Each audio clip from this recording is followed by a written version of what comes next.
I can neither see nor hear you. Oh, how rude.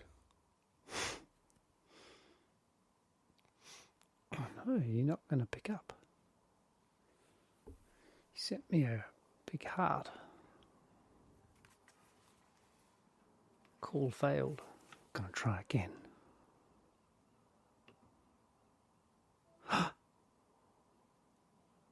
Hello. Hi, you are in England. I am. I've been thinking for the last week, winter is coming. And it, shall we say, came. I'm not leaning into that. Not this morning.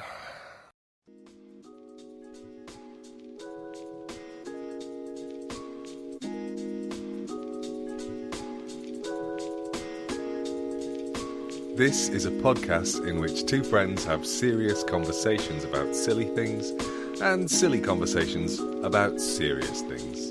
I'm Simon Ellis. And I'm Lee Miller. Welcome to Midlifing.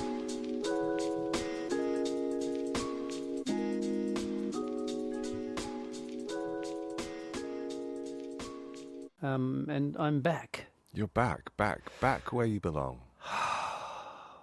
Wow. If you or any of our listeners ever thought, I know, here's a good idea. Fly from New Zealand to England.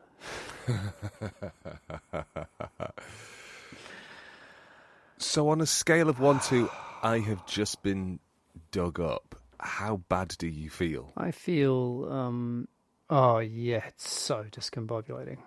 I mean, what is it? It's 10 hours, Auckland, Singapore, more than about 3 hours in Singapore, and then 14 to London. That's... Maybe it was 13. Yeah.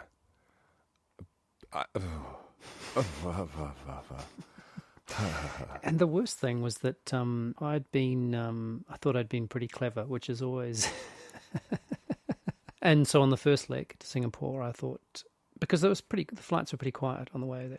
Yeah. So I booked a middle seat. So in that plane, it's 333, 3 on the outside, 3 seats in the middle, 3 on the other side. Oh, and you went as in middle, as in right in the very, very centre of the aeroplane? No, I put myself in the B aisle, which means the middle of the left-hand 3. Okay. Thinking no one's going to choose to sit beside me either side. And I was right. Oh, great. And then I got cocky because the the second flight was a 343, so it was an A380, much bigger, much quieter. And I thought, I know what I'll do. I'll book myself in what is effectively the E aisle, so the second of the 4, thinking no one is going to book any of those 4 seats, and then I would have 4 seats to lounge across. Oh. And I got to my seat, and there were 2 people in the... and the flight was quite full. Oh, wow. But then the 3 on the left, this is fascinating, isn't it? Absolutely. The 3 on the left. You can tell by the look on my face I'm cutting the fuck out of this. Anyway, long story short, the 3 were empty. The 3 were... the 3 on the left were empty, and as soon as the doors closed, I whipped over there and had 3 seats to myself on the way back. Ah, right. That almost... Should I turn this video off so that I don't see how bored you are with my... I mean, I think you'll still know. I think my ennui will just come at you in waves. The thought of your ennui coming at me in any style or fashion is just terrifying. I'm taking the mickey out of you as if I have had a more exciting week, but really I haven't. The high point was some new heating being fitted yesterday. What kind of heating? Well, as you know, we live in a property that was built in 1580. It doesn't have gas laid on, so yes, we are right. entirely reliant upon electric. But you do have gas hobs, don't you? No, we have halogen. Again, welcome, the Living listeners, to the fabulously exciting world of Simon and Lee, where they talk about choosing aeroplane seats and what kind of heat source they have in their house.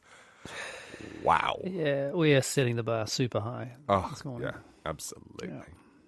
Everything is electric. The only thing that is real flame is the stove. We have a wood-burning stove. That's right. And so it's funny you use the word stove there. Use the word stove. What would you call it? I would always think of that as something for cooking. You can cook on them. But you haven't, have you? You know I have. Have you? Of course I have. Nobody gives you a wood-burning stove and you don't go, I wonder what I can cook on this. Turns out quite a lot. What have you cooked? Soup. Well, soup up in the lounge. Yeah. I made a soup and then I made some flatbreads to go with it. And Bob looked at me and went, well, this is an awful lot of faff when we have a perfectly serviceable kitchen downstairs. And I was like, yes, but what if we ever need to? She went, you could have done this experiment when we needed to. And so have you that's exciting. This is you can safely cut out my seat story now because I once made soup on a wood-burning stove in my front room. But that's not the exciting story of the week, because this was a while ago that I made the soup on the stove. The exciting thing is that we had a new storage heater fitted. But it's an electric one. Yes. Wow. Yeah, so we have a new storage heater, and it was all done very quickly and excitingly. I had a man come round to see if he could fix the old one, which has been broken for nearly 2 years. And so, wait, a storage heater. What is a storage heater? Is that to do with the heating of the hot water? No, a storage heater stores heat. I'd like to sound like I was trying to be sarcastic then, but I'm not. They are a very old designed piece of electrical heating, and they are filled with bricks. Filled with bricks? Yeah, these kind of special kinds of bricks that retain heat. Retain heat, yeah. And what happens is they switch on overnight. In the UK, there is something called Economy 7. So between the hours of, I think, 12 at midnight and 7 o'clock in the morning. Is it 6 o'clock in the morning? I don't know. No, I don't know. I've always assumed it was 12 to 7 because it's called Economy 7. I might be wrong. I may be wrong. But it's cheaper. It's cheaper to run the appliances overnight, which is why you're supposed to put your dishwasher and your washing machine on a timer and get it to start doing things after 12 o'clock at night. And if people don't do that, take this as a piece of advice. It will just change your life. Anyway, so it stores heat and then just gently leaches it out during the day, and then it usually has a little boost at some point during the day to just tick it over. But the majority of the heat source comes from Economy 7. God, I'm boring. No, it's well, I'm not going to say that you're boring or that I have the power to cut this out. But does that mean that it's like it's heating the whole house? It's like sort of just this gentle warmth that permeates the house. Is that the idea? Yeah. We've got two. We've got one in the hallway and one in the front room. And as you know, our front room is quite large. Frosty. I was going to say quite big. Yeah, it is big. And it's quite frosty because it's quite big. But it's not frosty right now. I'm sitting here thinking, I might need to sit in my T-shirt. Wow. Which means but do you have the stove on as well, cooking? No. I'm not cooking any soup, which sounds like such a euphemism right now, doesn't it? I don't know. A euphemism for what? I don't know. Like cooking soup just sounds like, I don't know. It just doesn't sound like you're cooking soup. It sounds like I'm cooking soup. I don't know. It just sounds upsetting and a bit distressing. Anyway, no, the only heat source is this lovely new heater, and it's really hot, which means I'm going to have to go back to the settings and turn it down, because I think we've got it fixed for 21 degrees, so I might need to take it down a little. Does it have an app?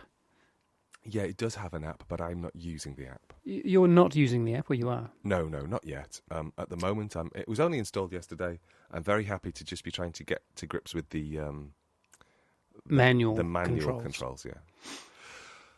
Anyway, so there you go. That has been the absolute high point, because, as Bob has pointed out, we have been going to bed earlier and earlier and earlier as it's got colder and colder and colder, because it is cold in our house.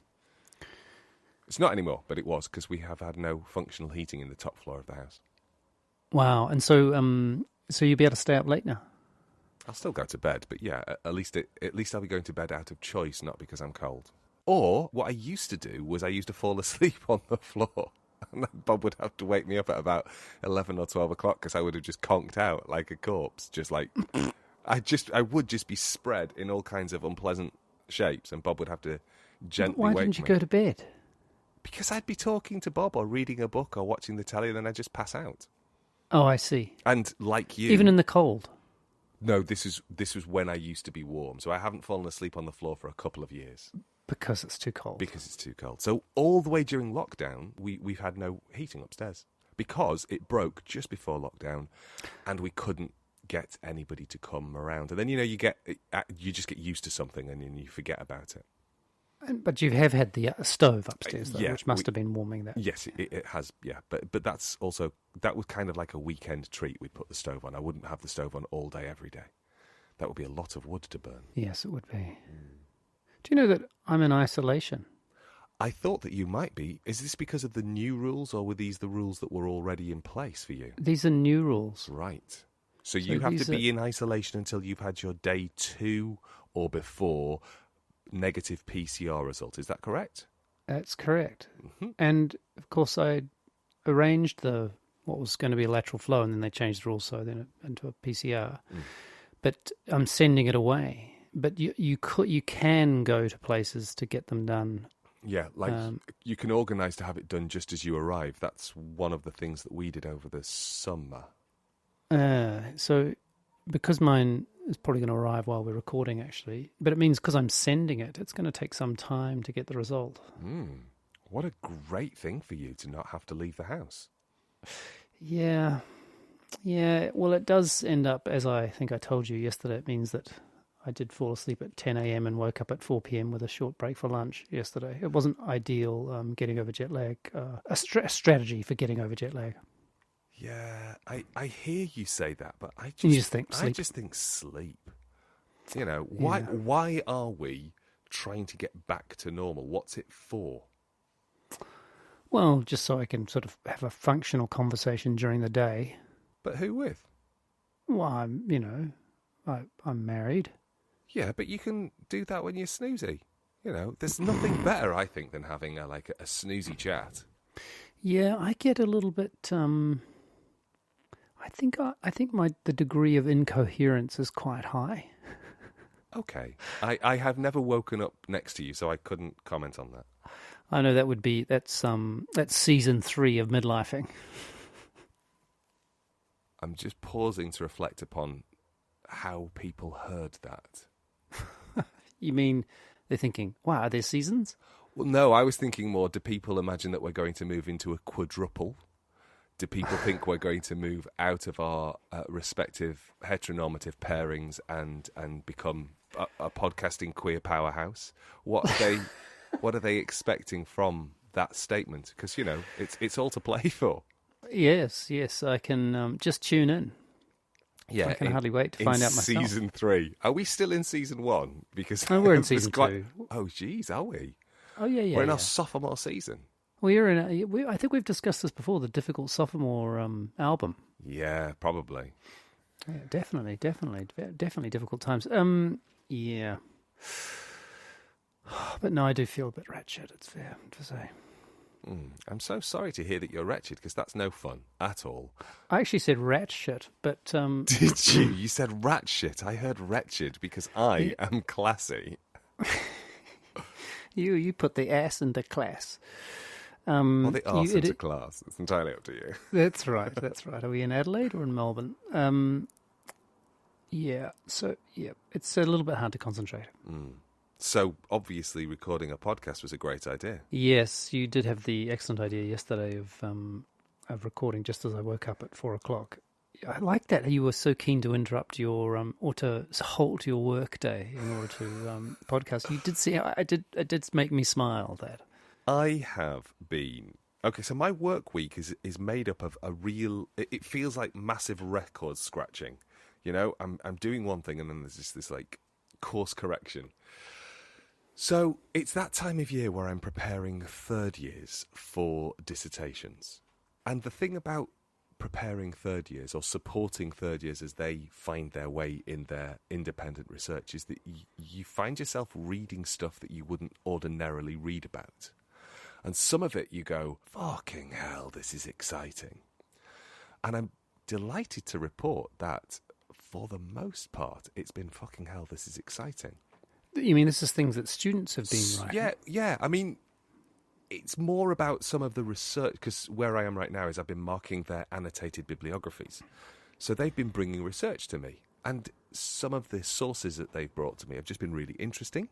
And I've gone off and like clicked the link or followed them down a rabbit hole and done some reading.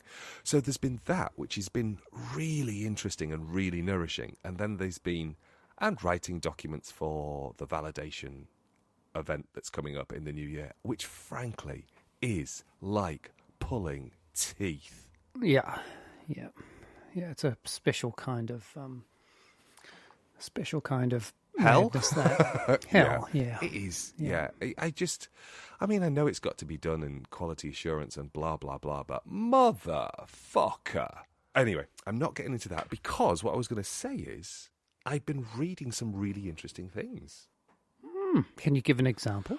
I can. I will. Is it podcast worthy? Oh, I think. Or should I go back to talking about my seating in the A380? Hey, it's on a par with the seating on the A380. You know, so let's both dial up and dial down things our to edit. Yeah. I started the week with a student's title that was something along the lines of Revisiting Second Wave Feminism in Performance, the pro-sex, anti-sex debate, full stop. And I was like, fuck, that's a great title. And, you know, she starts with the evident problems of the gynocentric nature of second wave feminism need to be addressed, but nevertheless, and I'm just thinking, this is so exciting. So I spent a little bit of time reminding myself of second wave feminism, and then the massive boot in the arse that neoliberal ideologies gave to communal ideological processes like second wave feminism. And so if you were a midlifing listener who didn't know what first wave feminism was, what would give us a quick précis of first and second waves. If we think of first wave feminism as kind of like the suffragette movement. Yeah. We so just getting the vote. Yeah, getting the vote, being recognised as being human.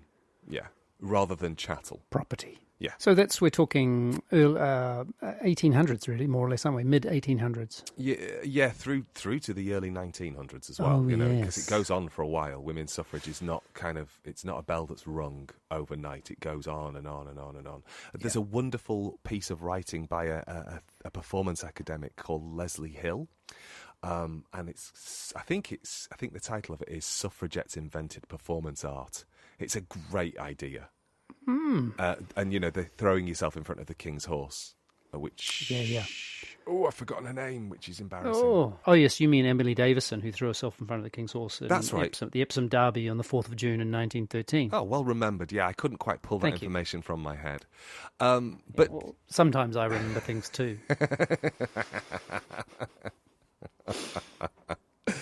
All I was getting was Suffragette City.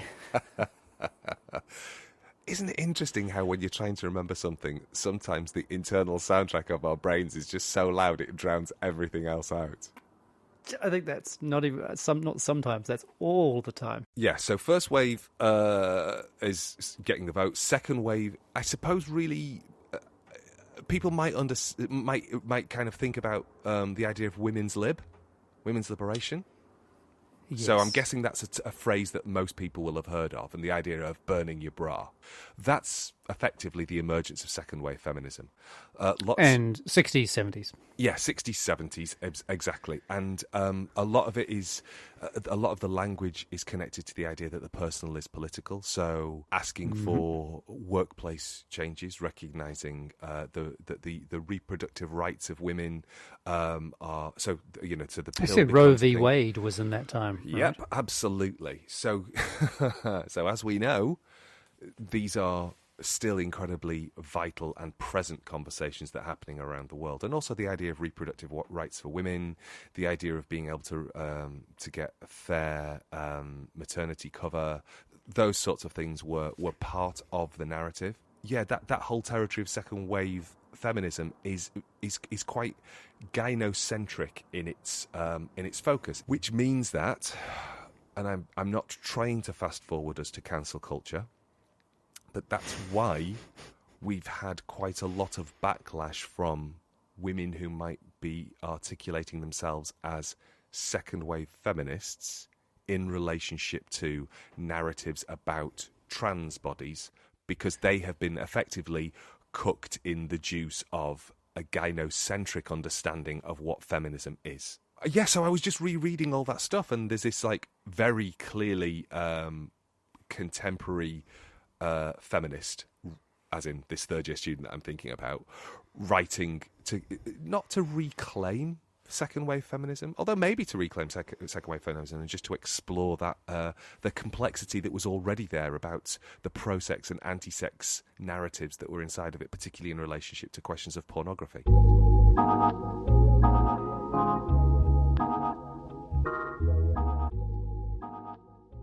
So now that you're back in the UK, how are you feeling about I'm guessing you walked away, you didn't walk away, you flew away. It was before Christmas?